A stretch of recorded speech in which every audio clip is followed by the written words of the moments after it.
Mes chers compatriotes, le terrorisme islamiste a de nouveau frappé la France, notre pays, notre peuple. Jeudi dernier, alors que les Niçois s'étaient rassemblés pour célébrer notre fête nationale du 14 juillet aux côtés de nombreux touristes, un fou d'Allah, délinquant et étranger qui aurait dû être expulsé depuis bien longtemps de notre territoire, a tué 84 personnes et blessé des centaines d'autres. Parmi les victimes, plusieurs dizaines d'enfants. Des familles entières ont été décimées. L'horreur est absolue. Quelques heures plus tôt, lors de son allocution traditionnelle, François Hollande osait déclarer que, je cite, « la montée des populismes est ce qui nous menace. Il n'est certes pire aveugle que celui qui ne veut pas voir. Mais gouverner, c'est prévoir. » Et force est de constater que ce gouvernement, pas plus que les précédents, n'a rien prévu. À l'instar du Tartuffe de Molière, ces dirigeants qui se sont montrés indignes des postes qu'ils occupent et des fonctions qu'ils exercent, ces responsables irresponsables n'ont cessé de pointer du doigt les militants patriotes qui, depuis des années, alertaient les Français sur les dangers grandissants qui menaçaient notre pays. Des menaces qui se sont concrétisées aujourd'hui dans le sang. Non, ce n'est pas la montée de ce que François Hollande qualifie avec mépris de populisme qui nous menace. Ce qui nous menace, c'est la gangrène islamiste qui ne cesse de gagner du terrain partout où l'État a démissionné, partout où l'on a renoncé à faire appliquer nos lois, mais aussi à rappeler ce qui est acceptable ou non dans notre pays. L'islamisme est la conséquence de décennies d'immigration massive et du renoncement à l'affirmation sereine mais forte de notre identité et de nos règles, condamnant ainsi toute possibilité d'assimilation. L'islamisme est aussi la conséquence sur le plan international d'un alignement irresponsable sur la stratégie du chaos dictée par les intérêts court-termistes des États-Unis.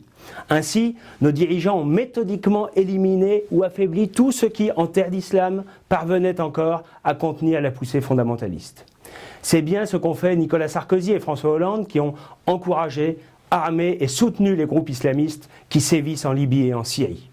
Sur notre sol, en nos murs, les pouvoirs publics ont laissé faire quand ils n'ont pas été directement complices. Ainsi, salafistes et autres frères musulmans ont pris le contrôle de parcelles entières de notre territoire. Des parcelles qui ne sont plus simplement des zones de non-droit, mais désormais des zones de non-France. Nicolas Sarkozy a légitimé l'Union nationale des organisations islamiques de France, l'UOIF, la branche française des frères musulmans, que beaucoup de pays arabes ont interdit. Sarkozy a légitimé une organisation islamique en l'invitant à la table de la République. Et fidèle à son mentor, Christian Estrosi, ancien maire de Nice et président de la région PACA, s'est totalement compromis avec cette organisation extrémiste en allant jusqu'à installer des mosquées dans les locaux municipaux ou à subventionner les jeunes de l'UOIF avec l'argent des Niçois.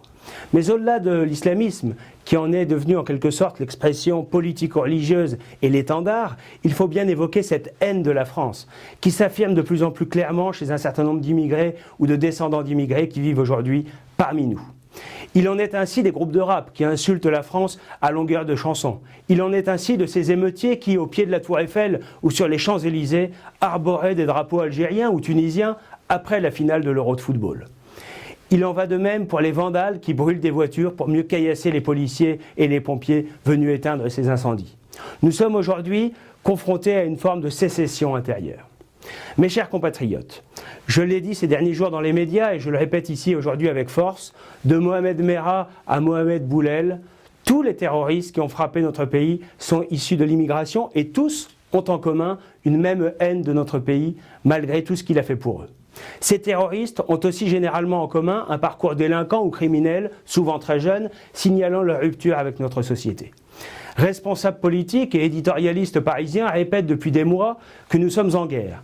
Mais ce ne sont là que des mots, des slogans, des postures. Aujourd'hui, il faut des actes. Oui, il est temps d'agir, avec rapidité, fermeté, efficacité. Avec force et détermination, il faut donc dissoudre immédiatement l'UOIF et interdire les autres organisations islamistes, fermer les mosquées salafistes, expulser les imams étrangers prêchant la haine de notre pays et tous les étrangers liés à la mouvance islamiste, étendre la déchéance de nationalité pour les binationaux djihadistes, expulser tous les étrangers condamnés pour des crimes ou délits sur notre sol, c'est-à-dire établir la double peine scandaleusement supprimée par Nicolas Sarkozy. Reprendre le contrôle de nos frontières et expulser tous les immigrés illégaux, supprimer totalement le droit du sol dans le cadre d'une refonte globale de notre code de la nationalité construire de nouvelles prisons et remettre en ordre notre système judiciaire, procéder enfin à un réarmement numérique, matériel et moral de nos forces de sécurité à travers le recrutement de nouveaux policiers, gendarmes, douaniers et en leur donnant les moyens de mener cette guerre avec l'entier soutien de la nation. Voilà des mesures qui devraient être prises de toute urgence. Voilà les mesures qui permettront de protéger les Français réellement. Le combat contre l'islamisme ne doit pas se mener uniquement à Raqqa ou à Mossoul, mais aussi et surtout ici, dans nos quartiers, dans nos villes. Mes chers compatriotes, alors que beaucoup d'entre vous s'apprêtent à partir en vacances, il n'est pas question de céder à la peur, de cesser de vivre. Mais pour autant, il n'est pas question non plus d'oublier que nous sommes bel et bien en guerre, que cette guerre sera longue et qu'il faudra faire preuve de détermination et de courage pour en sortir victorieux. Ce ne sont certainement pas ceux qui, à droite comme à gauche, ont laissé grandir ce monstre qui vont pouvoir demain le terrasser. Un seul mouvement a toujours prévenu des dangers et ne s'est jamais compromis, le Front National. Une seule responsable politique saura mettre en œuvre toutes les mesures nécessaires pour protéger la France et les Français, Marine Le Pen.